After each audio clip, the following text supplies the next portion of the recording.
அனைவருக்கும் வணக்கம். தீபம் சேனலுக்கு எனது நமஸ்காரங்கள். இன்றைய தலைப்பில் நாம் காணவிருக்கும் பதிவு சென்னை அருள்மிகு அகிலாண்டேஸ்வரி சமேத ஸ்ரீ சுத்த ரத்னேஸ்வரர் திருக்கோவில். வரலாற்று சிறப்புமிக்க ஊட்டத்தூர் சுத்த ரத்னேஸ்வரர் திருக்கோவில் ராஜராஜ சோழ மன்னரால் கட்டப்பட்டது. இந்த கோவில் வரலாற்றை அறிந்து கொள்ளலாம். ஸ்தல வரலாறு. பழங்கால வரலாற்று சிறப்புமிக்க ஊட்டத்தூர் சுத்த ரத்னேஸ்வரர் திருக்கோவில் ராஜராஜ சோழ மன்னரால் கட்டப்பட்டது. முற்காலத்தில் ஊற்றத்தூர் என கல்வெட்டில் குறிக்கப்பட்ட இவ்வூர் தற்போது ஊட்டத்தூர் என்று அழைக்கப்படுகிறது. ராஜராஜ சோழ மன்னர் ஊட்டத்தூரின் மேற்கு பகுதியில் சோழேஸ்வரர் என்ற மேட்டுக்கோவில் ஒன்றை எழுப்பினார். வில்வவனமாக இருந்த அப்பகுதிக்கு ராஜராஜ சோழ மன்னரின் வருகை அவ்வப்போது நிகழ்வது உண்டு. காயத்துடன் சிவலிங்கம். ஒருமுறை அவரது வருகையொட்டி மன்னர் செல்லும் வழியில் சில இடையூறுகளை நீக்க வேண்டி புல் செதுக்கும் பணி நடைபெற்றது.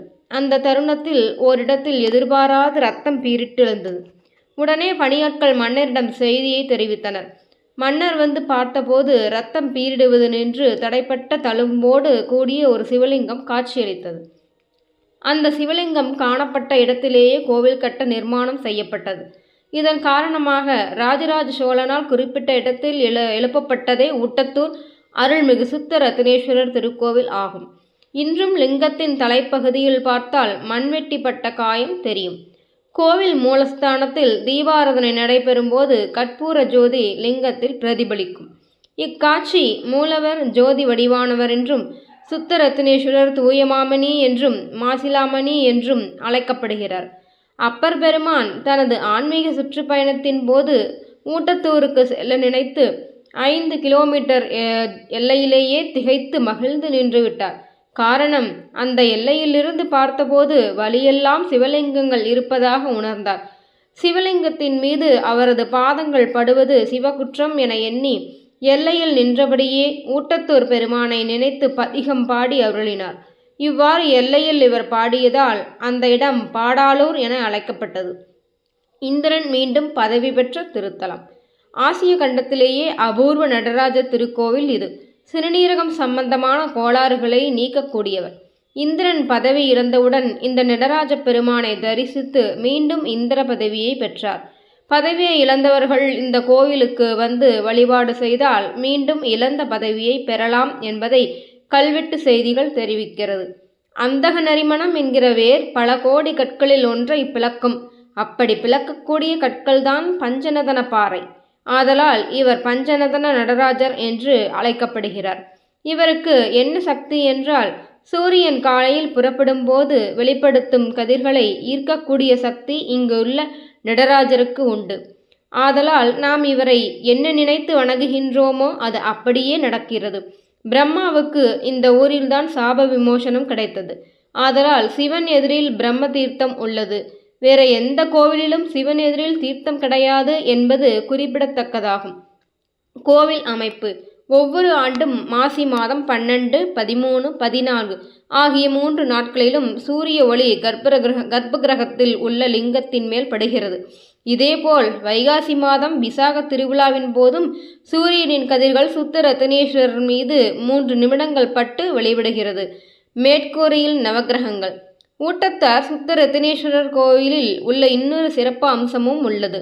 அது கோவில் கொடிமரம் அருகே மேற்கூரையில் 12 ராசிகள் 27 நட்சத்திரங்கள் செதுக்கப்பட்டு அவை பூமியை நோக்கி பார்க்கும்படி உள்ளது.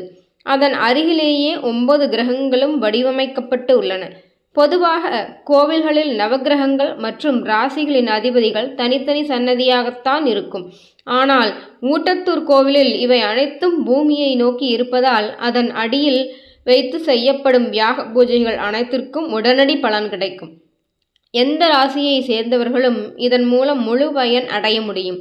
இக்கோவிலில் சுத்த ரத்னேஸ்வரர், அகிலாண்டேஸ்வரி பரிவாரங்கள், விநாயகர், சூரியன், தட்சிணாமூர்த்தி, 5 நந்திகேஸ்வரர், வள்ளி தெய்வானுடன் கூடிய சுப்பிரமணியர், 63 நாயன்மார்கள், கோடி விநாயகர், இரட்டைலிங்கம், அதிகார நந்தி, கஜலட்சுமி, லட்சுமி, சரஸ்வதி, கோரப்பல்லுடன் கூடிய துர்க்கை, விஷ்ணு, சண்டிகேஸ்வரர், நடராஜர், சிவகாம சுந்தரி, வீரபத்திரர், பைரவர், நவகிரகங்கள் மற்றும் மிக அழகான தோற்றமுள்ள பல தெய்வங்களின் சிலைகளும் மிக சிறப்பாக அமைந்துள்ளது. கிழக்கு நோக்கி நந்தி. மற்ற சிவத்தலங்களில் இல்லாத விசேஷமாக இங்கு நந்திதேவர் கிழக்கு முகமாக படுத்துள்ளார். கங்கை, யமுனை, சரஸ்வதி, நர்மதை, காவிரி, சிந்து, துங்கபத்ரா ஆகிய நதிகளில் யார் பெரியவர் என்ற தகராறு ஏற்பட்டு இங்கு வந்து சிவபெருமானிடம் முறையிட்டனர். அவர்களது கோரிக்கையை நிறைவேற்றும்படி சிவபெருமான் நந்திதேவருக்கு கட்டளையிட்டார். அதன்படி நந்திதேவர் 7 நதிகளையும் விழுங்கிவிட்டு கிழக்கு நோக்கி படுத்திருந்ததாகவும் அப்போது கங்கை மட்டும் வெளியே வந்ததாகவும் கர்ண பரம்பரை கதைகள் கூறுகின்றன. இதனால் கோவில் அருகே ஓடும் சிறிய ஆறு நந்தியாறு என்று அழைக்கப்படுகிறது. இவ்வூரின் வடக்கு பகுதியில் இந்த நந்தியாறு கடலுடன் கலக்கிறது. இங்கு உள்ள தட்சிணாமூர்த்தி சக்திமிக்க தெய்வங்களில் ஒன்று அபூர்வ நடராஜர். இந்த கோவிலில் உள்ள துர்க்கை கோரைப்பற்கள் வெளியில் தெரியுமாறு காட்சியளிக்கிறார். இந்த துர்க்கைக்கும் விஷ்ணு துர்க்கைக்கும் 11 வாரங்கள் எலும்பிச்சம்பள மாலை அணிவித்து நெய் தீபம் ஏற்றி வடைமாலை சார்த்தி சர்க்கரை பொங்கல் அல்லது பாயாசம் வைத்து வழிபட்டால் திருமணமாகாத பெண்களுக்கு திருமணம் கைகூடும் என்பது ஐதீகம். இந்த சிவாலயத்தில் ஒரு தடவை பிரதோஷ வழிபாடு செய்பவர்களுக்கு 1 கோடி புண்ணியம் கிடைப்பதாக அகஸ்தியர் பெருமான் தெரிவித்துள்ளார். அகிலாண்டேஸ்வரி காலபைரவர் சுரங்கப்பாதை. ஊட்டத்தூர் சிவன் கோவில் அருகிலேயே பெருமாள் கோவில் ஒன்றும் உள்ளது. இந்த கோவிலுக்கு பிரம்ம தீர்த்தத்தில் இருந்து தண்ணீர் எடுத்து சென்று பூஜைகள் செய்யப்படுவதாகவும் கோவில் வரலாறுகள் கூறுகின்றன. இதற்காக சிவன் கோவிலில் இருந்து பெருமாள் கோவில் வரை சுரங்கப்பாதை அமைக்கப்பட்டிருந்ததாகவும் தற்போது அந்த சுரங்கப்பாதை மூடப்பட்ட நிலையில் இருப்பதாகவும் கூறப்படுகிறது. நோய் தீர்க்கும் தீர்த்தம். உலகின் உள்ள அனைத்து தீர்த்தங்களையும் பிரம்மா ஊட்டத்தூருக்கு கொண்டு வந்து பிரம்ம தீர்த்தத்தில் சேர்த்துள்ளார். இதனால் இந்த பிரம்ம தீர்த்த நீரை எடுத்து சென்று நோயுற்றவர்களின் உடலில் தெளித்தால் அவர்கள் குணமடைவதாக கர்ண பரம்பரை கதைகள் கூறுகின்றன. இதற்கு சான்றாக ராஜராஜ சோழன் உடல்நலம் இல்லாமல் இருந்தபோது ஊட்டத்தூர் வந்து பிரம்ம தீர்த்தத்தை உடலில் தெளித்து இறைவனை வழிபட்டு அடைந்து தனது ஆயுட்காலம் வரை நோய் நொடியின்றி வாழ்ந்ததை சான்றாக தெரிவிக்கின்றனர். தற்போது கோவில் மூலஸ்தானத்தில் இறைவனை வழிபட நிற்கும் போது தீபாராதனைக்கு முன்பாக பக்தர்களின் கையில் பிரம்ம தீர்த்த நீரை ஊற்றி கையை கழுவி பின்னரே கோவில் குருக்கள் வழிபாடு நடத்தும் வழக்கம் நடைமுறையில் உள்ளது. சக்தி வாய்ந்த காலபைரவர். இந்த கோவிலில் உள்ள காலபைரவர் சக்தி வாய்ந்த தெய்வங்களில் ஒருவராக மதிக்கப்படுகிறார். காலபைரவருக்கு 11 வாரங்கள் தொடர்ந்து சகஸ்ரநாம வழிபாடு செய்தால் சிறு குழந்தைகளின் மனபயம் நீங்குவதாகவும் மாடுகளுக்கு வியாதிகள் தீர்வதாகவும் ஐதீகமாக நம்பப்படுகிறது. சந்தனக்காப்பு அலங்காரம். மேலும் அஷ்டமி திதியன்று காலபைரவருக்கு யாகம் நடத்தி அபிஷேகங்கள் சந்தன காப்பு அலங்காரம் செய்து காலாஷ்ட மந்திரம் ஓதி வழிபாடு செய்தால் மரண பயம் நீங்குவதாகவும் கூறப்படுகிறது. இதனால் தீராத நோயினால் அவதிப்படுபவர்கள் இந்த சன்னதியில் சிறப்பு பூஜைகள் செய்து வழிபட்டு வருகிறார்கள். ஆசிய கண்டத்திலேயே அபூர்வ நடராஜர் திருக்கோவிலான இந்த கோவில் திருச்சியிலிருந்து 30 கிலோமீட்டர் தொலைவில் திருச்சி சென்னை தேசிய நெடுஞ்சாலையில் பாடாலூரில் இருந்து புல்லம்பாடி வழித்தடத்தில் உள்ளது. நன்றி, வணக்கம்.